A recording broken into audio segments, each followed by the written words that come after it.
తెలంగాణ రాష్ట్రానికి ముఖ్యమంత్రిగా మీ ముందు నిలబడి నిటారుగా ఎవరితోనైనా కొట్లాడడానికి నాకు ఈ ధైర్యం ఉంది అంటే, ఈ ఆత్మవిశ్వాసం ఉందంటే, ఈ పాలమూరు బిడ్డలు నన్ను గుండెల్లో పెట్టి చూసుకున్నారు, నన్ను భుజాల మీద మోసిండ్రు. గల్లీ నుంచి ఢిల్లీ వరకు మేమున్నాం, నువ్వు కొట్లాడు.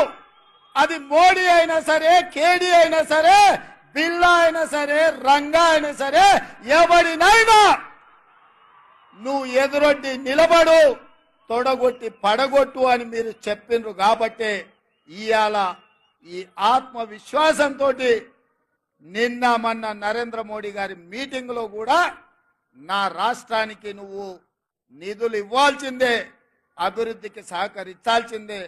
నువ్వు గుజరాత్ కు బుల్లెట్ ట్రైన్ వేసుకున్నా, సబర్మతి రివర్ ఫ్రంట్ కట్టుకున్నా, గిఫ్ట్ సిటీ కట్టుకున్నా, నా పాలమూరుకో నా తెలంగాణకు